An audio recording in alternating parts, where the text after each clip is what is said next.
All right, so today we're going to be working on Unit 9, which is on 9.3 and 9.5. We're going to start with rectangles, rhombus, and squares. So you probably know what each of these shapes look like, but what you really need to know in geometry is the properties that fall underneath each one. So let's look at a rectangle first of all. So I'm going to go ahead and draw a rectangle. Pretend like those lines are straight, okay? First of all, a rectangle is a quadrilateral, which means it has 4 sides with 4 right angles. So right off the bat, we know that a rectangle has 4 90-degree angles. It is a parallelogram, so that means these 2 sides are parallel and these opposite sides are parallel. And its diagonals are congruent. So this line completely is congruent to this line. I'm going to label this AB, CD, and since I can't really put a dash on those congruent lines since they go all the way through, I'm just going to make a note that AB is, not AB, AD is congruent to BC. Okay. A rhombus a lot of times could look more like a diamond, okay? So it's a quadrilateral with 4 congruent sides. So all the sides are equal, kind of like a square. It's a parallelogram, so that means that the sides opposite are parallel to each other. Its diagonals are perpendicular. That's the main thing you need to know that sets a rhombus aside from a square. So here's my diagonals, and they make 90-degree angles. Each diagonal bisects a pair of opposite angles. All right, so remember, here's my diagonal. It's going to bisect the angle. So this angle is equal to that one, and same over here. Same thing with these ones. These 2 are congruent, and these 2 are congruent. Lastly, we have a square, like that. A square is a quadrilateral with 4 congruent sides. So all of these sides are the same. That's like a rhombus, right? And 4 right angles. A rhombus does not have 4 right angles necessarily. Okay, so I would suggest again, a lot of this is going to be testing on the definitions, so I would make sure that you wrote down how each of these look, especially for my visual learners.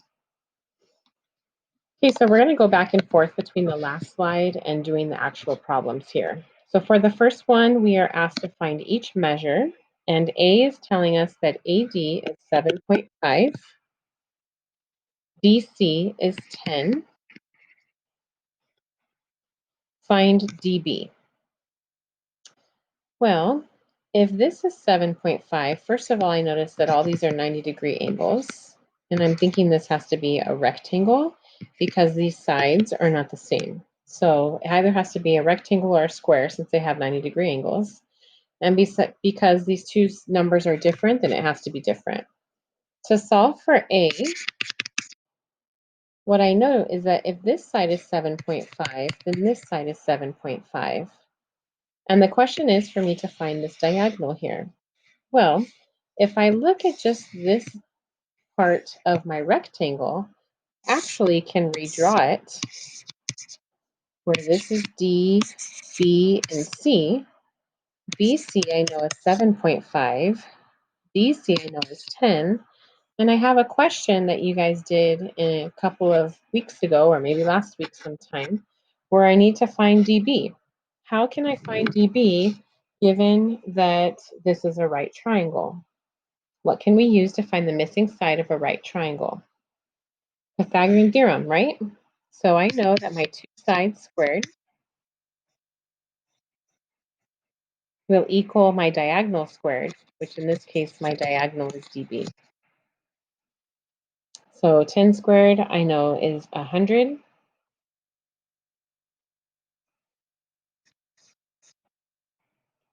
7.5 squared is 56.25. And when I add 100 to that, obviously I get 156.25. And remember, my goal is to get dB all by itself.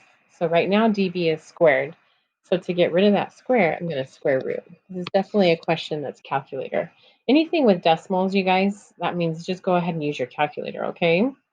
So the square root of 156.25, I'm getting 12.5. So for answer A, I'm rereading the question. It does say to find dB, and I just found out that dB is 12.5. So I did A in red. Let me do B in blue. So kind of ignore all the red markings on here. Here we go. For part B, I have that AB is 12.75 centimeters. BD is 17 centimeters.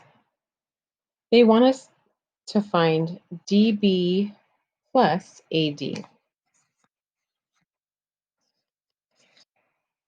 Well, I already know because DB is given to me. DB is 17. But I don't know what AD is. Make sure you're not using the red stuff, okay, guys? So how can I find AD? Well, again, now I can look at this side. I still have a right triangle here. Let me redraw it out to the side where this is A, B, and D, and I'm focusing in on my blue writing on the drawing. I have 12.75 here, and I have 17 here. So in order to find AD, which is the missing piece of information, again, how do I find the missing side of a right triangle? I use Pythagorean theorem, right? So remember again, the most important part about Pythagorean theorem is that you set it equal to the hypotenuse squared, the slanted one. So I have 12.75 squared, and again, I'm going to need to use a calculator here. And then I have AD squared. So 12.75 squared, I have a larger number. Oops, 162.5625 plus AD squared, and 17 squared is 289. I'm then going to subtract my 162.5 blah, blah, blah from 289. And I'm going to get, let's go ahead and round to the nearest hundredth because that's what our question has, okay? So I have AD squared. I did 289 minus the 162 number, and I get 126.44 when I round to the nearest hundredth. Now, when you're rounding in math, just so you guys know, you want to keep the long number up on your calculator. And when I go to take the square root, you want to make sure you don't take the square root of 126.44. You want to take the square root of the full number that's being shown on your calculator. So that's a really good piece of information for you guys to know for future use is your calculator, even if you're just using like a little scientific calculator, it only shows you 10 digits, but your calculator stores hundreds of digits. You may not see all of them on your screen because your screen is only so big, but whenever you're using your calculator, it's storing that entire number. So don't retype stuff when you are using something that you've rounded. Use what's in your calculator. So I'm hitting the square root button on my calculator and entering in 126.4375 because that was the actual answer that I got. And square root of that, again, I'm going to round that to 2 decimal places. I'm getting 11.24. So now I can plug that in. 17, that's 11.24, is going to give me approximately 28.24. And that is my dB plus AD for my answer B. Okay.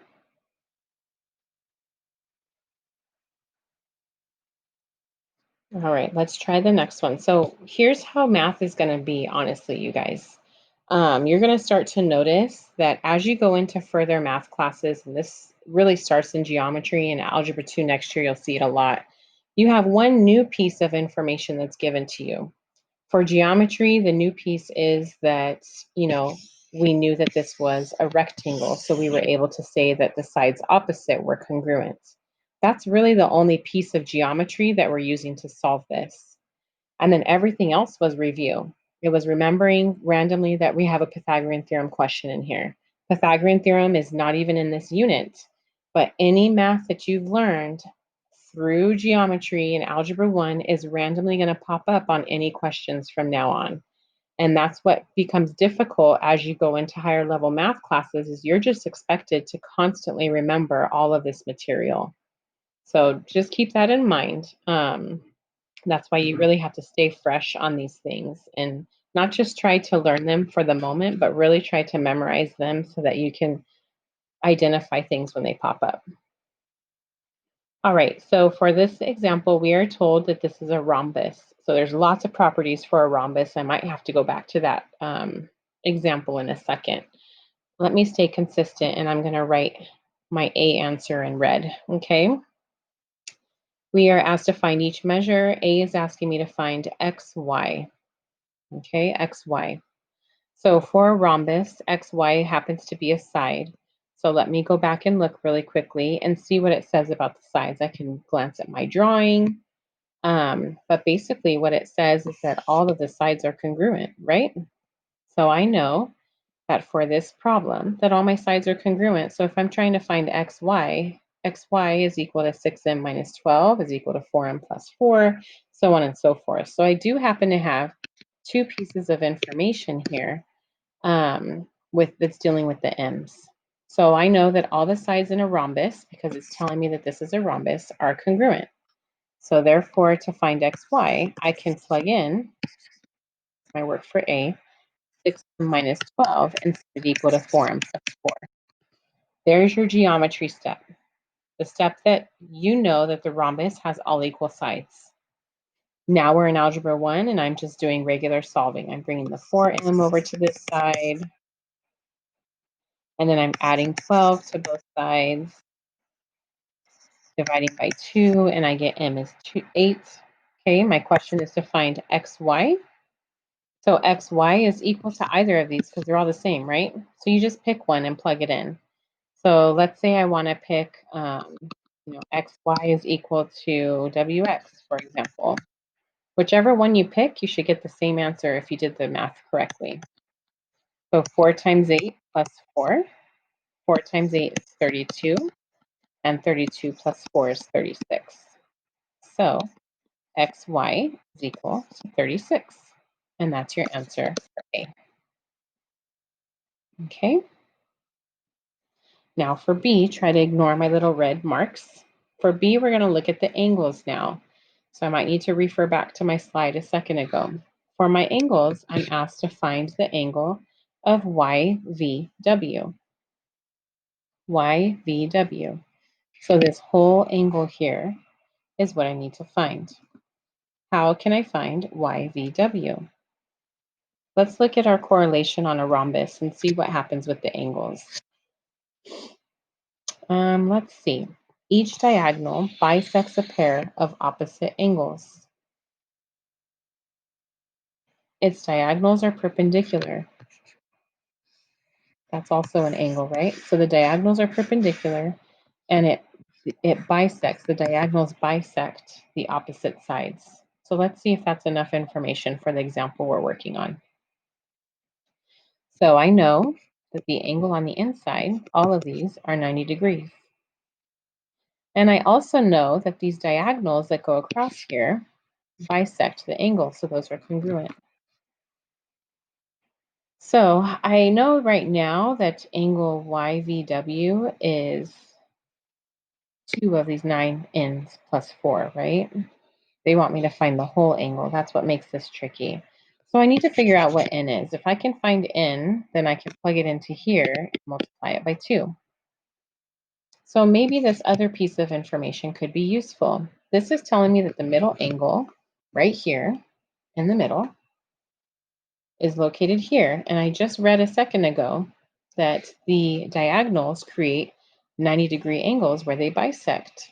So again, basically the first step is really my geometry step by knowing that the diagonals create a perpendicular angle.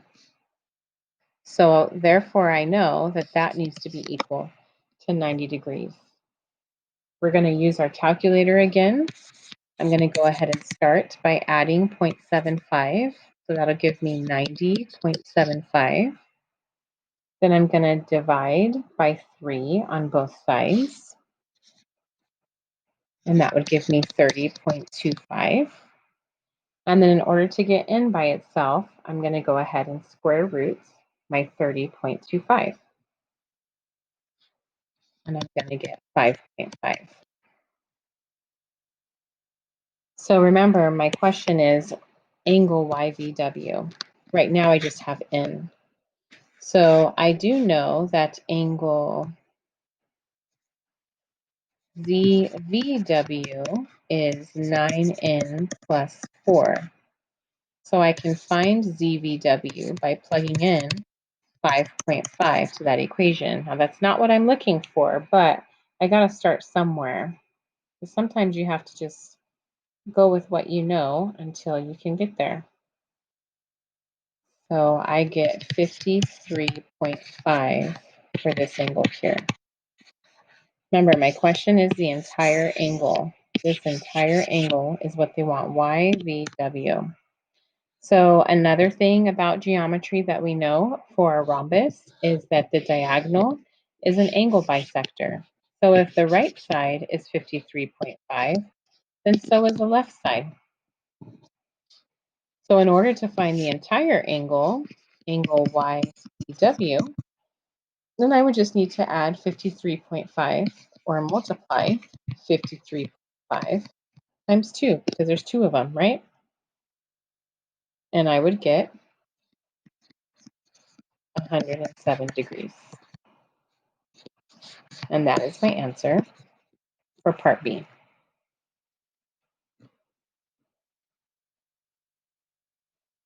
All right, last one here. I know these are a little bit tough, and this is a 38 here in the middle.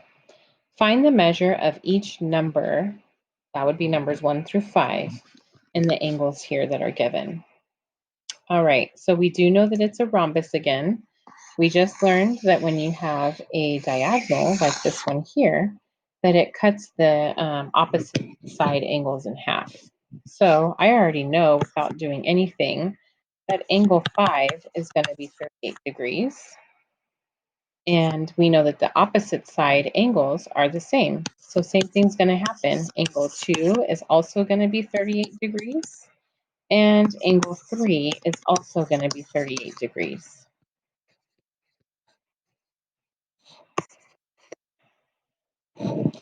Lastly, I can look at one triangle that I have here. Always try to look for your triangles, okay? And again, here's a random old fact that came up that we've been going over recently, is that all the angles inside a triangle add up to equal 180, right? So if I look at that bottom triangle here, I have angle 3 plus angle 4 plus angle 5. They should all add up to equal 180. Well, angle 3 is 38. Angle 4, I don't know, but angle 5 is also 38. So I have 38 plus 38. That's going to give me 76. And then to find angle 4, I'm going to go ahead and subtract 76 on both sides. And I'm going to get 104. So I just found out that angle 4 is 104 as well. Now you would do the exact same math basically to find angle 1, or you can always remember with a rhombus that the sides across from each other are congruent. So if angle 4 is 104, then angle 1 is 104 degrees as well. No U-try problems for this section. I wanted to try to go through those rather slowly with you, and really it's just you understanding the properties and applying the properties to the different problems that are given to you.